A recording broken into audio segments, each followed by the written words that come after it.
I'm here to talk about the good, the bad, and the ugly of online patient communities. So I'm going to start by saying, if I can get these slides to move, come on. Do you know what? Online health communities, come on. It's not new. We've always been social about our health, whether we've talked over the garden fence or, you know, Van Gogh being king of the self-portraits and painting, I don't know, 280 portraits in his lifetime. He would have been king of the selfie if they had digital tools and technologies. You know what? Kim Kardashian tried to break the internet with a picture of her bottom. I don't know if that's good, bad, or ugly. I don't know where that fits in. But what we do know is when people are social about their health, when she posts about her secondary infertility or her psoriatic plaques, then we see people seeking help. So being social about our health is absolutely not new, but what we now have is the digital tools to be 24/7 online communities and social about our health. So it's not new. So the good and bad and ugly has been there forever. If we, oh God, move, stuck, move, there we go. Ah! Am I there? Where have I gone? Am I still on? Still on. Okay, has my screen stopped sharing? No, you're still sharing, but you're not on PowerPoint. You're on a secondary screen. What's going on now? Hang on. Back to it? You're getting there. It's a blank presentation at the moment. Where's that one gone? Hang on. Oh, I think we're opening it back up. Auto-saved. Is this the time to reach back for the gin? Yes. Hang on. Ha. Okay. So we have, in fact, always been social about our health, and we've always used communities offline. We're now using them online, and we all know that it's just one part of practicing medicine in the digital age. And Eric Topol just describes it as the transformation, super convergence from old medicine to new medicine. But certainly from a patient perspective and engagement perspective, social media and online health communities are their preferred tools. So working with our pharma clients and working with various HCPs, what's good and bad and ugly about that? Well, it's a series of battles for people to get their head around it. There's always the myths, and I like to do a bit of myth busting, that it's too young, it's too new, it's untested nonsense. There's always the concern that, oh my God, everyone will start reporting adverse events and our drugs will have to get pulled. Nonsense. I'm going to address all of these criticisms and myths. There's that sense of, we are big pharma and we have the power and we can do stuff, but actually it's agility that counts these days in a patient economy, which is why certainly patient online communities, you know, it's the kind of David Goliath rumble in the jungle thing going on. Agility of online communities eclipses power every time. We have great things that we can achieve through using online communities in terms of that reputation management piece. And let's stop seeing pharma as the pantomime villain, and let's actually have a good collaborative relationship. And then there's that culture that exists around online communities. And it does have its own rules and regulations, and everyone's concerned about trolling and all sorts of nonsenses. But actually, as a culture, people behave pretty well, especially in online health communities, because this is a safe place for people to share what is the other big, bad, and ugly, certainly for pharma and using online communities, which is the emotions. Oh my God, perish the thought that people who are ill or have had a medical emergency might be emotional. Do you know what? We are, and we transact our emotions first and foremost. And as we heard earlier in the last presentation, Gerard, on his MS diagnosis, his overriding fear and emotion at first was anger.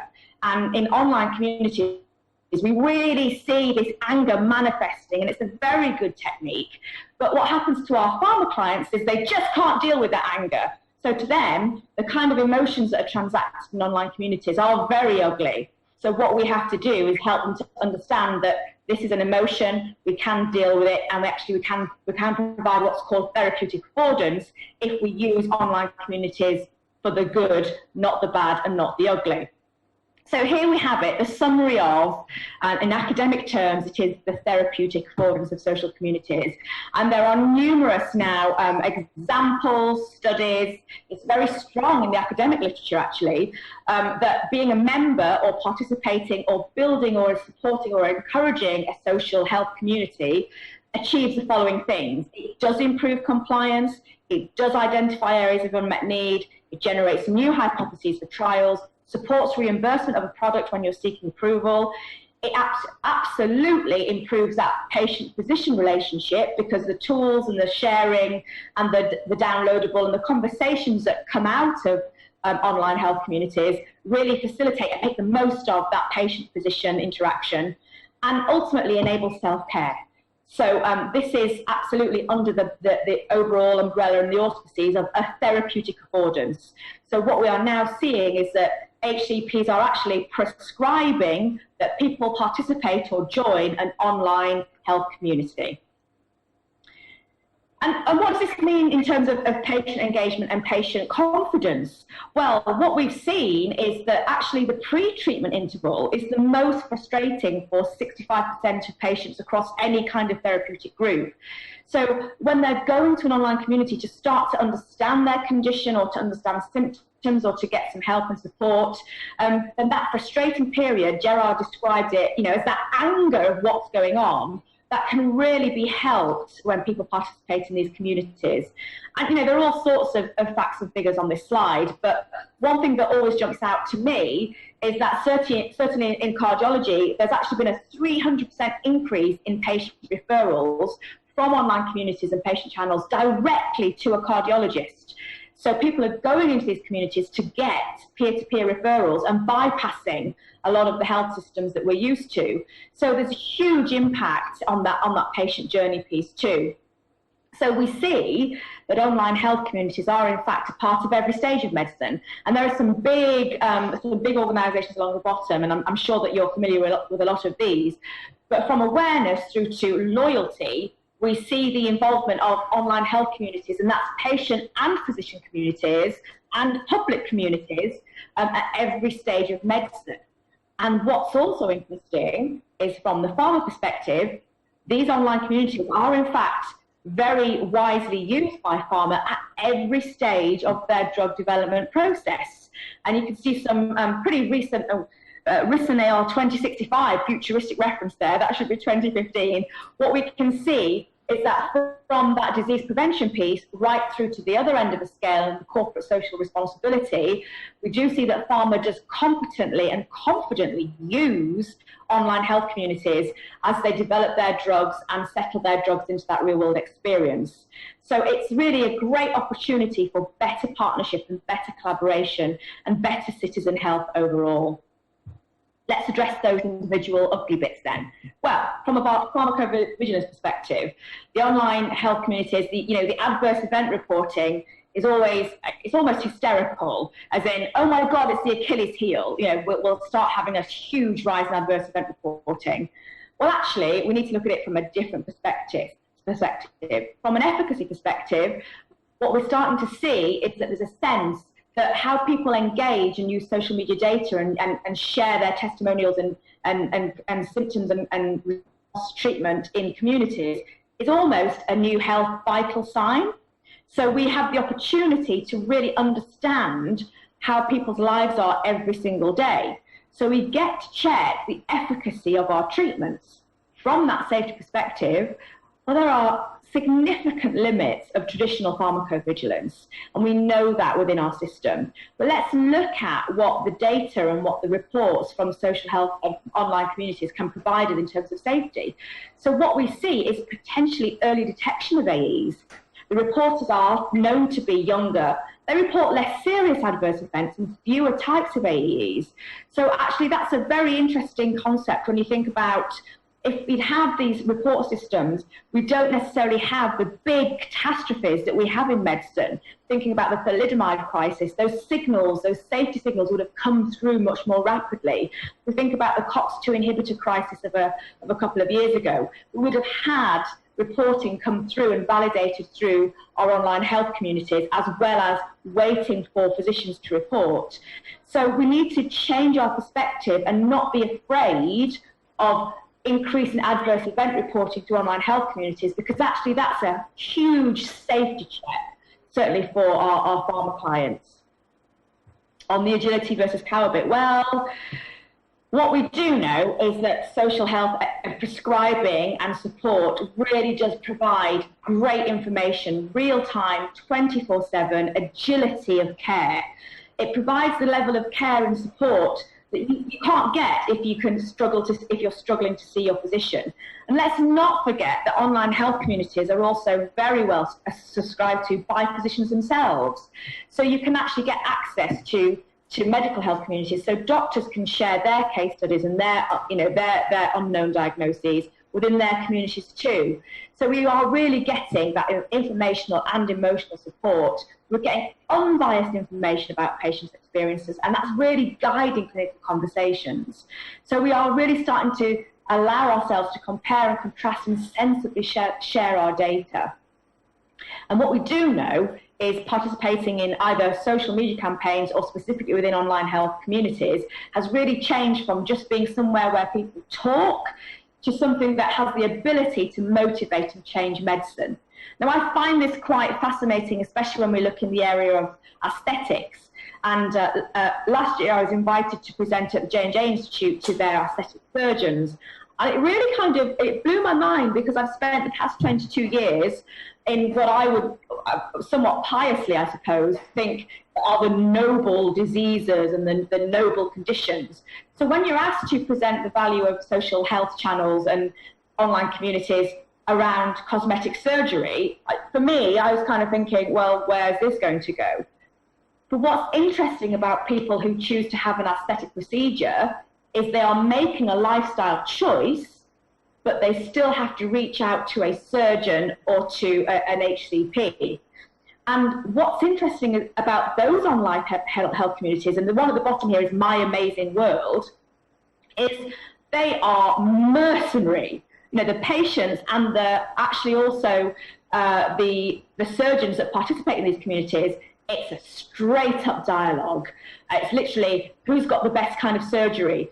Visually, who's going to show me the best breast augmentation or the best nose job?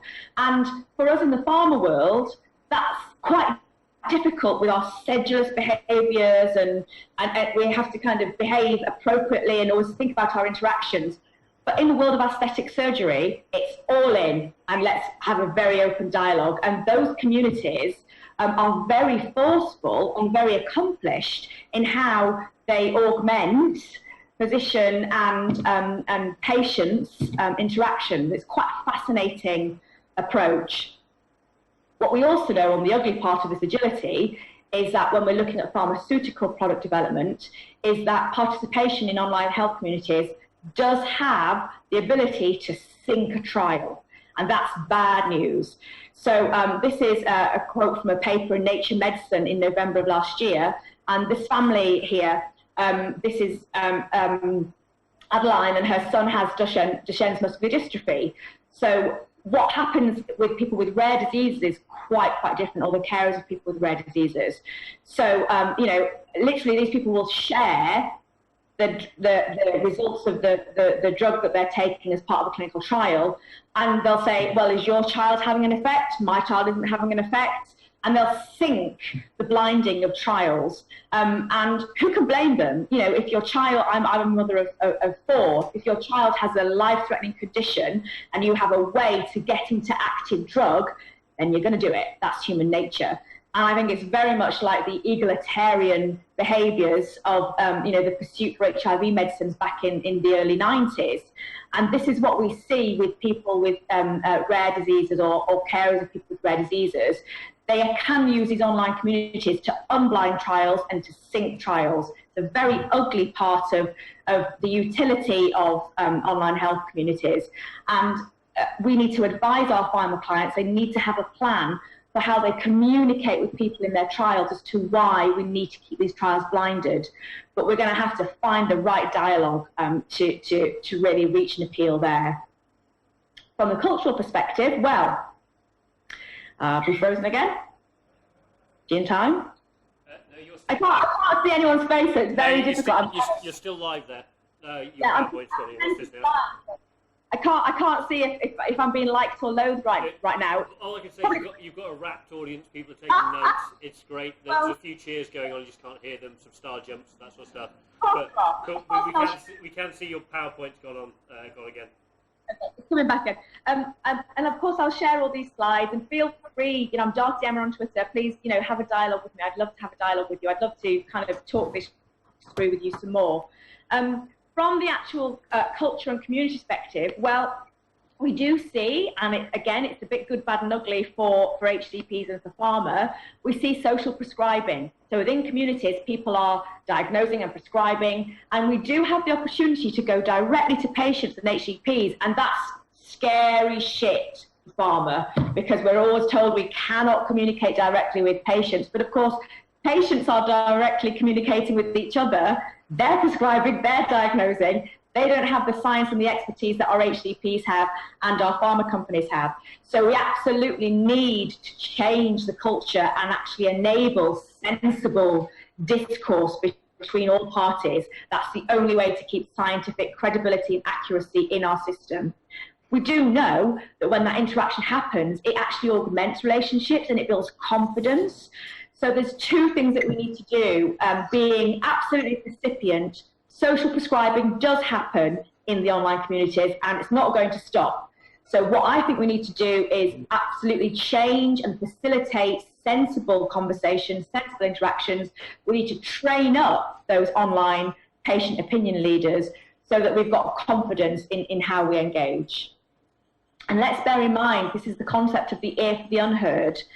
One of the challenges that pharma has is they try and participate in these communities, and they try and ask questions of people, and they're not asking the right questions, and they're not listening to the silence that's coming back. Now, I'm not trying to be, I'm not trying to present an oxymoron there, but what we do know is pharma assumes topics that communities want to talk about, and then they're frustrated and surprised when they don't really get welcomed or they don't get the answers back that they're expecting. That's because they're not asking the right kind of questions in the right kind of style with people in online health communities. What we need to bear in mind is in these communities, the things that are unstructured, the things that are authentic, the things that are unprompted reveals a lot about the topics and emotions of people when they're on their journeys. And this was a fantastic paper that was just literally put out last week from the Mayo Clinic around everything in human communication is meaningful. And it's as meaningful when people don't respond to you, even when they're in an environment when they feel they can, as for them to directly answer your question. So it's an interesting one that we need to learn to listen to what isn't being said, because even though there's a sense that everybody is quite blasé in these communities, not necessarily so. People are still human. They still are quite guarded. So we need to bear that in mind. On the reputation piece then, well, what we need to think about, I really wish it stopped freezing, although it's nice to see He Who Will Not Be Named in Harry Potter. Hang on a second.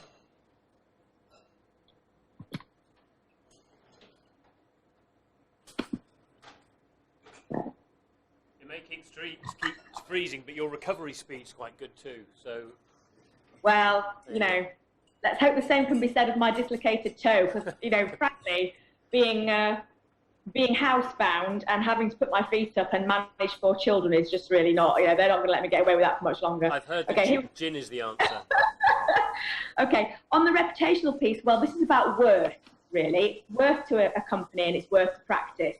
Now, I'm going to take you back to as I said, the aesthetic surgeons. Now, this was a study that was set up. It was a hypothetical study. So, a social media practice was set.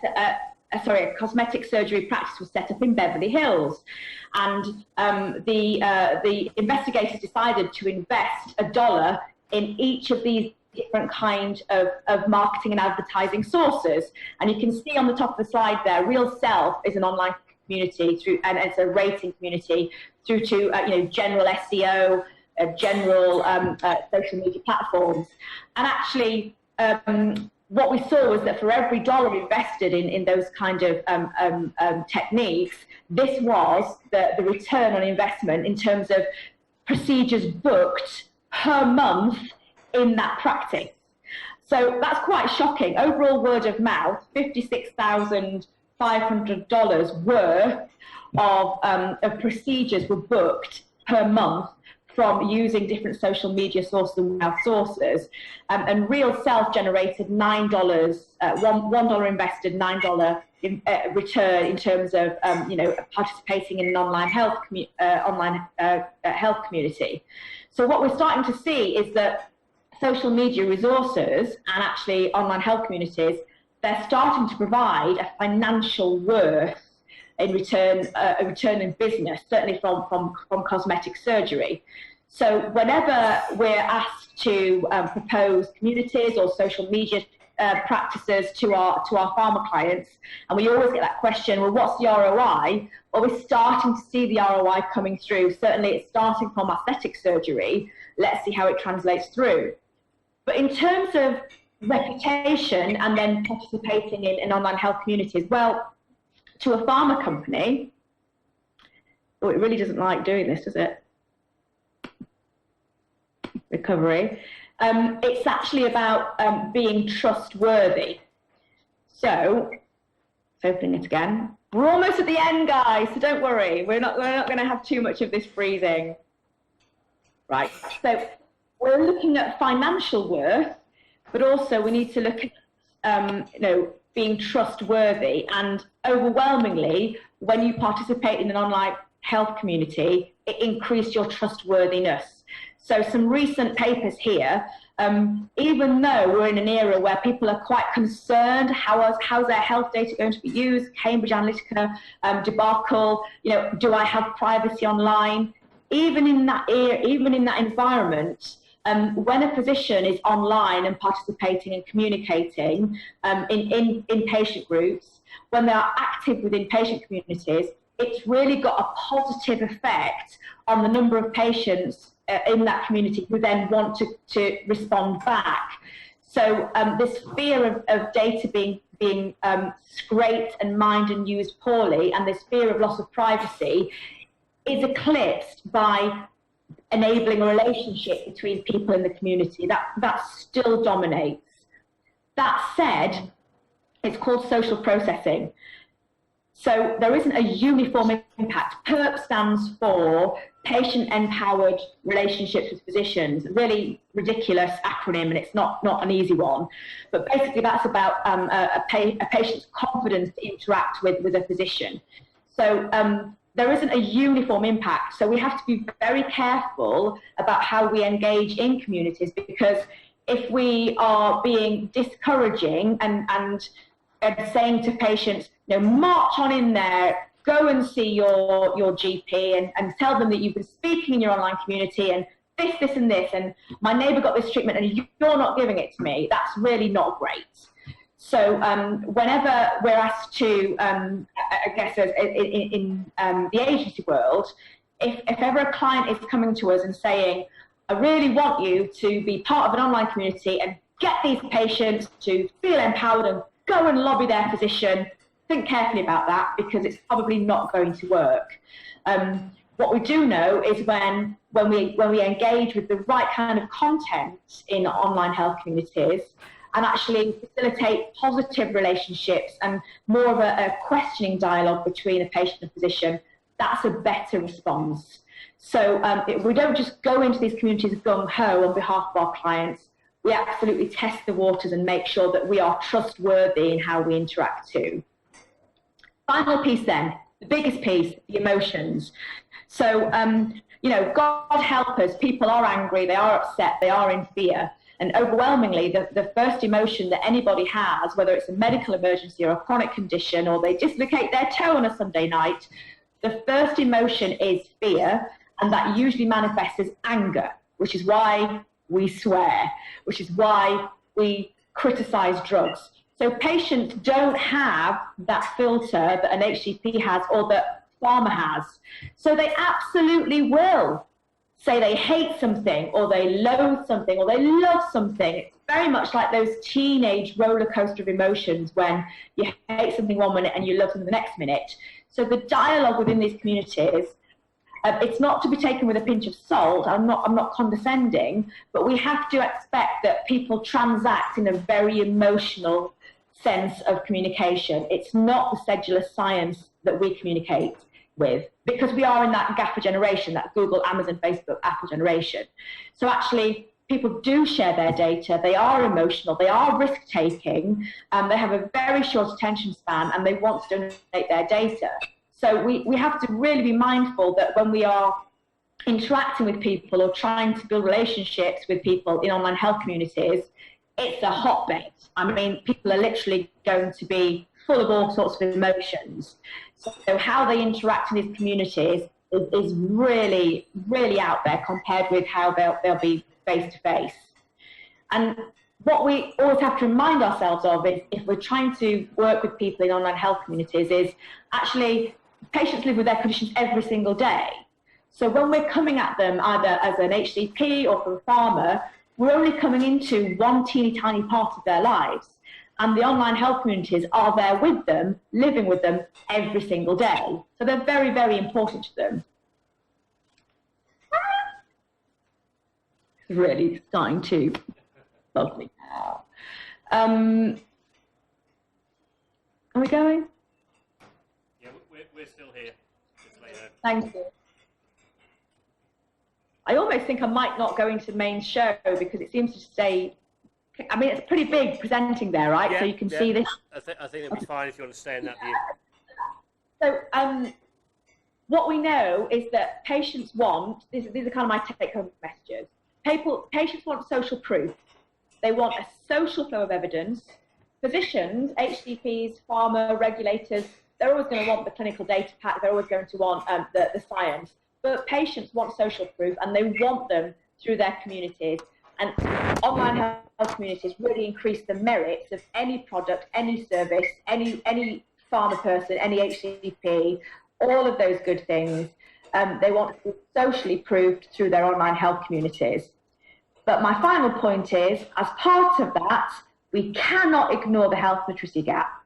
So we have to be mindful that, you know, when people come along and they're like, well, it makes me want to sit on my hands and scream and tear my hair out and all those awful things, because, you know, when you see people saying things like, well, he was okay until he caught mitochondria, that to us is extraordinary. However, this is how most people interact. They don't have that full scientific breadth of knowledge. Why the heck should they? They're regular people getting on with their lives.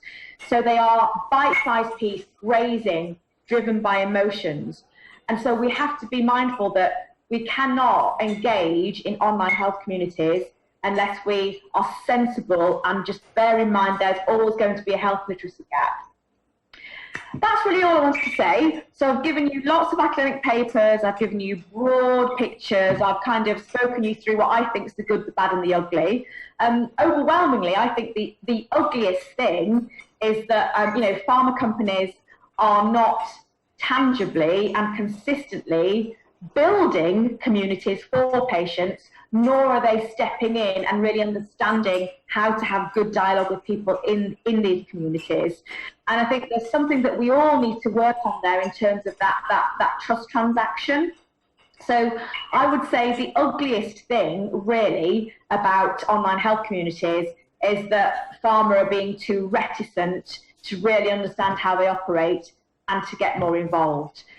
Part of that is because from a regulatory perspective, there's this sense that, you know what, we can't speak directly to patients. And I get that, but I also think it's a bit of a nonsense. You know, I was running for my train the other day, I dislocated my toe. Another woman was running with me. She sat next to me. She coughed and coughed and coughed and coughed for the first 20 minutes of the journey. She had asthma. You know, I was sitting there thinking, I'm just working on something for asthma. I work in the pharma industry, but I feel as though I can't have a conversation with a person I'm sitting with next to on the train and helping out. That's nonsense. So that's a real life experience, and I think we stymie ourselves in real life, you know, offline conversations. There has to be a way, and we will create a way to take ourselves out of a regulatory purgatory and have great online conversations with people in online health communities. And if we can't do that, that's pretty ugly. Right, I've hackneyed the term good, bad and ugly now. I'm going to stop. Okay?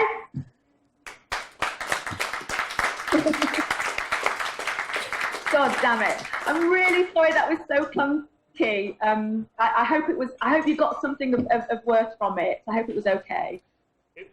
Yeah, no, so and we're going to try and turn this round so you can see the audience and that they're still here. Yeah, okay. And if you stop sharing the screen, yeah, and you'll see that I'll turn the video on here and I'll turn it round. And you'll see them just whilst they're thinking of questions. I should say people have been taking notes. There were some screenshots taken, all that sort of thing. So I would say people were pretty happy.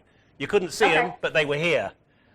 That's great, thank you. Excellent. Well, you know what, my worst, while you're turning the screen around, my worst presentation ever was in 2008, and it was awful because I got invited to the ABPI, and they invited me to come and talk about the future use of social media. And in 2008, I was like, yippee, great, people are starting to listen. And I didn't read the small print.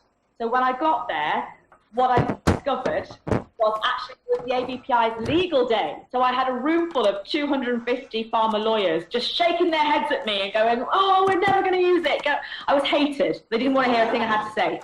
So hopefully you lot aren't going to hate me and shake your heads at me because you're not regulatory lawyers. Hello, people. Most of these guys are lawyers.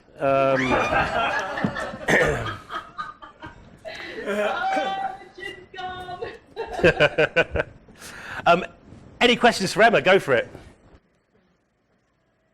Okay, so any questions? I've got a question, Emma.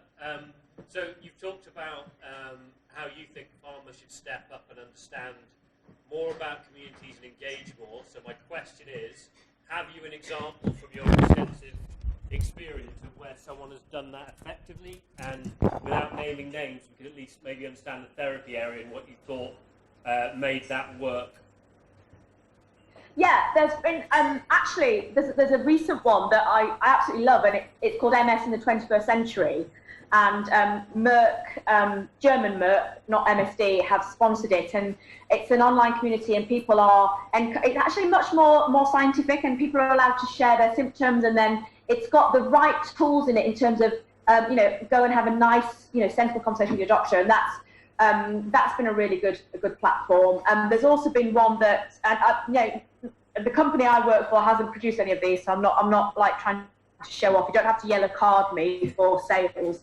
There's also one, Living with Nets, that won an award at Pharma Barcelona last year. That was, I think, Kanga Health produced it, but that was for people with rare neuroendocrine tumours, and that was a nice community too. But I'm always going to be a little bit biased because I always like the communities that have got a slightly more scientific feel, and I like the individual therapy area communities. But of course, you've got fantastic bigger platforms. So Brian Lowe, who created Inspire Health, which is much more for people who want to participate in clinical trials. Now that's a fantastic community. I really love Health Unlocked, which was created by two British orthopedic surgeons, and they basically created an online health community, so people didn't have to come into hospital recovering from back surgery, and they could communicate there, and that's created its own mini cultures. And actually it's used in a lot of GP practices across the UK. That's a great example of HCPs creating communities that then patient groups have taken and created sub-communities for. And I love that as an example because it's purely from that how to help a person, how to help a patient. And then there are some absolutely fantastic and funny and entertaining communities. And James, you mentioned one to me the other day, the HIV one. My HIV, my way. So there's lots of scope, and there's lots of different styles of communities. And I think that the key thing that needs to happen is that people need to really understand the nuances and the needs in different therapeutic areas, and really take some time to understand what's important to build good relationships, and that's where good communities will come from. But I think we underestimate humour, and we underestimate sarcasm and irony and all those typical emotions that are so successful and so needed when you're dealing with a chronic condition or you've experienced a medical emergency. And I think some of the great communities have all those elements within them. And can I pick on that with Nick? So when you do a deep dive into patient sites, take Gerard and his MS, etc., and the sort of the humour that's used to deal with it, I mean, it's an interesting point. We are very po-faced in pharma, very po-faced. And individuals in pharma have a sense of humour, as we do in agencies. When you combine everyone into a room, we get super po-faced. Have you experienced that sort of the difficulty of explaining to pharma that humour exists within medicine, and it's not all very serious doctors with very serious patients who've all done the reading, but actually sometimes it's dealt with sarcasm and humour and self-deprecation? No, I think it's a great point, because the thing about humour is that it sticks. People remember it. So it's an effective mechanism to communicate something that's actually important, but they turned it on its head and made it provocative and funny. And that's useful for connecting with people and humanizing the experience. So, I think, in my line of work, you meet different kinds of people, and people will open up to you at different times of the ethnography.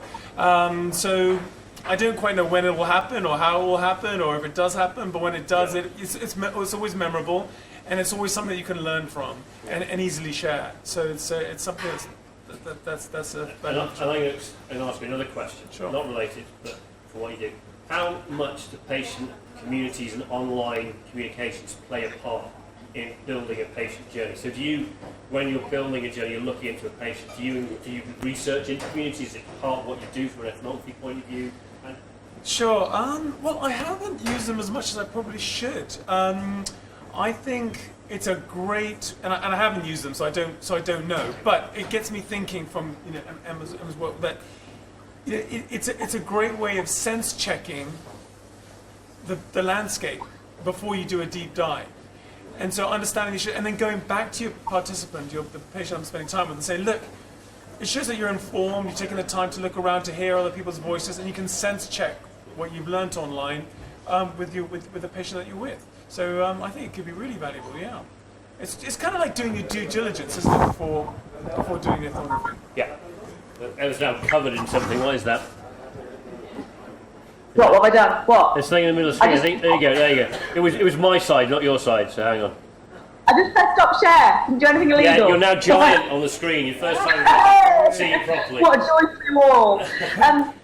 I have to say, if you look at different therapeutic areas, the communities have obviously some conditions lend themselves naturally to humour. So, dare we say it, overactive bladder. So, there's a lady called, she has a Twitter feed of Gusset Gripper, and, she makes a living. She is actually a stand-up comedian talking about her overactive bladder situation and or episodes or incidents. And, the ability to share and have humour within communities is a massively it has massive therapeutic affordance. Sorry to use a technical term. And I've just spent a good couple of days working with a client who has this new product coming through for what is actually a really horrible condition. But actually, we foot shame people in the same way that we fat shame people. So part of what we are going to be doing with this community as we build it is, creating a rogues gallery. So yes, this particular foot condition is awful, and we see pictures and it's just grim. So we are going to be allowing people to photograph that horrible foot condition, draw a picture of it, give your freaking, metatarsophalangeal whatever angle a name, name it, shame it, and turn it into something that's like, oh my God, look how horrible my bunion is today. And when we are allowed to emote and use humour and sarcasm, then from that, what we then get is patients saying, yeah, it looks really shit, and do you know what, I haven't been able to leave my house for 3 days because I'm in so much pain. I fucking hate this fucking bunion. And actually, when we allow people to emote like that and use humour, we get them through to what level of pain are they in? How has this affected their quality of life? And it's only when we allow people to have those kind of emotions that laughter is the best medicine. That's where we start to get, proper, honest, authentic dialogue with people. But within pharma, if we entertain the idea that people might swear Oh my God. So we've got to grow up, really. I'm not saying that to you guys sitting in the audience, but our pharma clients have got to, get down from their little ivory towers and communicate the way that the patients they communicate or they want to communicate with do actually communicate. Sorry for swearing, potty mouth. When the pharma companies do come down from their ivory towers and do want to, do you find that they're more likely to try and find an organic community that's already maybe occurring, or do they want to? I can't understand in a swimming pool. Sorry. Okay, so what's being asked is, do you find that pharma want to make their own platforms and communities, or to plug into third parties? And I guess an extension of that question would be, what are they doing? But what would you recommend? Fair enough. Yeah, Cameron. Well, what they want to do is they want to have their very sedate, sanitised approach to things. That's what they want to do, and overwhelmingly that's what they keep trying to do. But within that gaffer generation, it just fails. So what they have to do, legally and almost from a, not just from a compliance perspective, but also from a that's the way we're currently set up, is they have to go via the patient advisory groups. So what they overwhelmingly do is support existing communities or existing advocacy groups that have good online community aspects of their advocacy and work with them at that point. I see very few pharma companies that are actually building online health communities just for patients because they're just too afraid to give it over to them. So it's still being a partnership with patient advocacy groups, and I don't think that's a bad thing actually, because it keeps things in check. We're still seeing more physician type communities being built by pharma, but again, that's still pretty sanitized content. So the HCP communities that are being built by the HCPs are still that restroom and that rec room where people go to. And we only hear about Doctors UK really in the UK, but Sermo is a great physician network. It's like the Facebook physicians. There's that Figure One, which is a bit like Instagram. So we've got lots of different communities that HCPs build. Pharma are still trying to replicate their existing model in these new places, and it's just it will find a good place, but it's kind of baby steps. We've got a couple more questions, and then we'll wrap it up. What are you guys?